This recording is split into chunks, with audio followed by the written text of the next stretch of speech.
Ó, nós vamos falar, pessoal, a gente vai fazer uma entrevista agora com uma astróloga, terapeuta floral, a Patrícia Vilela. Ela está aqui no estúdio do Band Cidade, vai falar um pouco sobre isso, né? Sobre esse trabalho com a astrologia que a gente tem todos os dias, mas a gente não sabe direito como é que é. Vem pra cá, Patrícia, chega pra cá.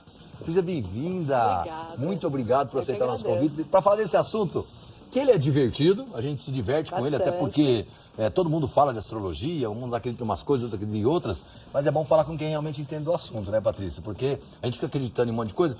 E tem uma coisa que eu acho importante, que eu até brinquei aqui com a Miranha, eu falei assim, eu vou generalizar. Vou falar o seguinte, pelo seu signo você é assim.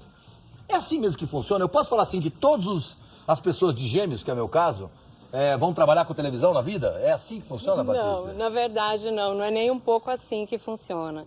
Na verdade, a gente tem tantos elementos dentro de um mapa que fica muito complicado a gente afirmar alguma coisa. Taxar, assim. Porque na verdade você tem um ascendente, você tem Sol, você tem Lua e você tem todos os outros planetas que podem estar em diversos signos. E são exatamente essas características que vão dar coloração da personalidade de uma pessoa. Então, quer dizer, não é só você ter o Sol como... Uma referência é o Sol no mês que você nasce, aí você está dizendo mais ou menos isso. No dia que você... No dia e no mês. Isso, ok. Mas existem outras referências, a gente até brincou também com isso, falou, Mercúrio está alinhado com não sei quem, uma brincadeira que a gente fez. Mas a representação é essa, a gente precisa também imaginar como é que estava todo o entorno, ou esse contexto, para definir como que essa pessoa é, isso? Isso. Que legal. Então, assim, por exemplo, uma das coisas que a gente costuma dizer é que quando a pessoa nasce, no momento que ela nasce, quando ela respira sozinha pela primeira vez, por isso que a gente precisa do horário, a gente tem a marcação do ascendente. Então, quando as pessoas falam assim, qual que é o seu ascendente? Então, o ascendente é marcado exatamente quando a pessoa respira sozinha pela primeira vez. É o signo que está ascendendo na linha do horizonte. Isso, e quando a gente fala de ascendente, significa o quê? É uma influência que existe sobre aquela pessoa, é isso? Isso, mostra como que eu me mostro para as pessoas. Quando a gente fala em termos psicológicos, é a minha persona, é como eu mostro para as pessoas. Então, uma pessoa pode ter um signo solar mais introspectivo e a pessoa é toda extrovertida e as pessoas falam assim, nossa, mas não parece. Que legal, essa eu não sabia. Tem outra também, hoje eu estava conversando aqui, quando falou que você viria, a gente fica numa polvorosa aqui querendo falar, mas será que eu sei de signo? E aí a Natália conversou comigo e falou, Guto, você sabe que meu esposo está numa fase da vida que o carro estragou tudo de uma vez, ele ficou doente, ele teve problema de desligamento na empresa onde ele trabalhava, quebrou a embreagem do carro, dá tudo errado. E eu, intuitivamente, brinquei com ele e falei assim, Natália, qual que é o mês que ele nasceu? Ela falou 28 de janeiro. Aí eu, na hora, falei aquilo que todo mundo fala. Ele tá no inferno astral, que a gente chama. E tem isso? Então, pode ter essa influência dessa forma? O que acontece? Na verdade, todo encerramento de ciclo influencia. Então, uma das coisas que as pessoas esquecem é que nós temos vários mapas. Existem vários mapas acontecendo ao mesmo tempo. E uma das coisas mais marcantes, que a gente até brinca, que é o inferno astral, é a transição de um mapa que está encerrando para outro que está começando. Então é mais ou menos aquela história. Às vezes eu estou muito contente porque eu estou ganhando um presente novo e aí eu me embanano toda, porque na verdade eu quero largar aquela coisa que eu estava carregando que não estava tão legal. E aí eu tenho um outro presente ganhando, que é um mapa novinho em folha, que é quando eu vou fazer um aniversário. Então essa renovação da idade traz essa mudança. Traz essa mudança. E é o que você está falando, às vezes ela pode ser pro bem ou pro mal, a gente sempre fica meio... Em toda mudança acontece isso. Mesmo quando é coisa boa, traz muita expectativa. Apreensão. Sim, porque o que acontece? Quando eu ganho um mapa novo... Então, com todas as vezes que a gente faz aniversário, um dado importante. A gente nem sempre a gente faz aniversário no mesmo dia que a gente nasceu. Aí pronto. Aí por quê? O que acontece? Eu posso escolher que dia que eu faço aniversário? Porque daí a gente escolhe o dia, tipo assim, só sábado ou só sexta-feira para poder fazer festa. A gente faz aniversário, às vezes, um dia antes ou um dia depois. A gente esquece de um detalhe. O ciclo solar são 365 dias, 4 horas e 40 minutos. A gente não tem um ano bissexto? Sim. Então, o que acontece? Então, ali bagunça tudo. Então, as pessoas esquecem que a gente tem isso. Quando é que a gente faz aniversário? Todo mundo, quando nasce, o Sol está numa posição dentro da astronomia. Então, você nasce dentro de um grau. Então, por exemplo, digamos que você que é geminiano nasceu lá a 11 graus de Gêmeos. Quando é que você faz aniversário? Todas as vezes que o Sol passa a 11 graus de Gêmeos. Isso pode acontecer um dia antes, no dia que você nasceu, ou até mesmo um dia depois. Olha isso, gente. Essa eu não sabia. Que tá? coisa Então, legal. quando é que a gente sabe quando fez aniversário? Só fazendo mapa astrológico. Ah, não tem outra forma? Não. Ah, mas deixa convencionado que é para poder as pessoas não se perderem. Sim, exatamente. Senão, você convida a pessoa para o aniversário, ela chega amanhã. Né? Aí não vai dar certo. Não vai dar tempo. Então, vamos não vai deixar dar assim. tempo, deixa todo mundo certo. Você está falando de fazer aniversário e a gente está acabando de entrar em 2023. Né? Isso depende. Então, isso depende. Essa é outra coisa também. Mudou o ano, mudou mesmo o ano agora? Pra quem? Né? Pra isso, quem? né? Pra quem? Então a gente tem que lembrar a primeira coisa.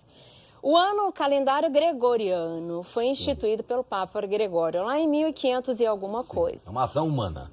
Né? Então nós seguimos o calendário, os ocidentais seguem o calendário gregoriano. A gente sabe que tem o calendário chinês, tem vários calendários. Para astrologia, o ano novo só ingressa quando o Sol ingressa no signo de Áries, que é lá em março.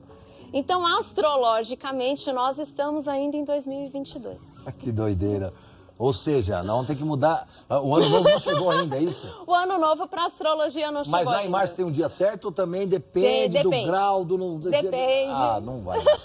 Já pensou? Mas qual que é a grande questão que a gente tem que lembrar? Quando a gente trabalha... Deixa eu fazer aqui uma diferença que é importante. Qual que é a diferença de astronomia para astrologia? Isso é importantíssimo. Isso é importantíssimo. Importantíssimo. A astronomia é a ciência que estuda as magnitudes, que estuda as distâncias. Quando a gente tem aquela informação, olha, vai ter chuva de meteoros, descobriu-se um novo planeta. Quem estuda as questões matemáticas, quem dá dados para a astrologia é a astronomia. Ok. A astrologia faz a interpretação dos dados astronômicos. Ok, então usa a astronomia. É porque a gente está falando aqui de uma coisa que eu acho legal a gente trazer você aqui, porque a gente vê a astrologia às vezes como uma brincadeira, às vezes como uma coisa generalizada. Você vai no jornal, tá lá, astronomia. Gêmeos, hoje vai ser assim. Você acha astrologia. Você acha que não, astrologia, né? Você acha que é para todos os geminianos. E você está me dizendo o seguinte, essa generalização até joga um pouco contra a astrologia às vezes, não é, Patrícia? Porque as pessoas acabam banalizando um assunto que é baseado em ciência, que é a astronomia, ok? Isso. Baseia-se numa ciência e produz ciência também, não é? Sim. Como é que a gente determina, como é que a gente faz predição, como é que se faz previsões, como é que se passa uma informação a respeito do que vai acontecer. Então, se olha uma repetição de um padrão astronômico... Se olha dentro da história, todas as vezes que se tem essa repetição desse padrão, desse desenho astronômico, acontece isso. Então, olha, está acontecendo isso novamente, então espera-se que aconteça isso. Por isso que a gente não tem como afirmar categoricamente vai acontecer isso. Mas todas as vezes que acontece todas as vezes que aconteceu este fenômeno astronômico, nós tivemos estas interações humanas. Então a gente transfere isso tanto para o coletivo quanto para o individual. Entendi. Agora eu vou te fazer uma pergunta, que eu acho que é a minha última já, Natália. Que eu nem sei se é com você, mas vou te colocar numa saia justa todo caso aqui. Tá bom. A danada da Lua tem toda essa influência que a gente... Ah, mudou a Lua, não pode cortar o cabelo. Ah, a Lua não sei o quê... Mas tem essa... Ela, por exemplo, o pessoal fala que a Lua influencia nas marés, por exemplo. Tem essa influência? Não sei se é com você esse assunto, mas eu estou te aproveitando. Algumas coisas, vamos lá. Tanto é que as pessoas com doenças mentais, antigamente elas eram chamadas de quê? Elas não eram chamadas de lunáticos.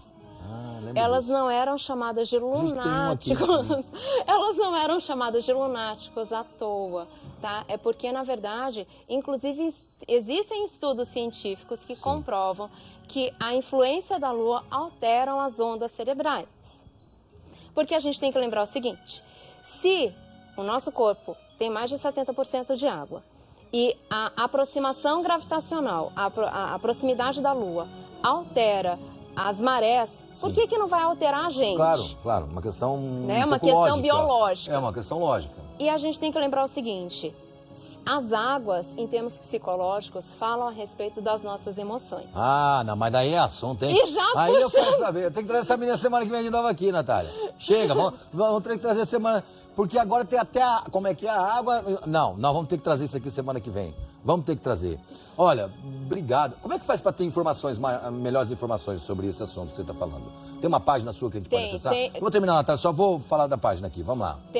Vocês podem me encontrar no Instagram, no @terapia floral para todos, e podem também entrar em contato pelo celular, que é o 67992456604. Vamos olhar a página? Aqui, ó. Aqui, essa aqui, né? Isso. Terapia Floral para Todos. Que legal. Eu gostei da forma como você aborda, que é uma forma leve, descontraída e legal de falar para as pessoas de um assunto que às vezes a gente tem que quebrar o tabu, porque fica achando que não é, ou fica achando que não é baseado em nada, e na verdade ela está mostrando aqui que é baseado em um monte de coisa. Que legal. Olha, obrigado pela sua presença. Espero que as pessoas acessem a sua página, Terapia Floral para Todos aqui no Instagram. Acesse lá para você conhecer um pouco mais sobre isso. Que legal. Olha, estou muito feliz. Você desculpa eu ter que me despedir, porque eu queria que você ficasse mais aqui à tarde para a gente falar. Esse negócio da água me chamou atenção agora.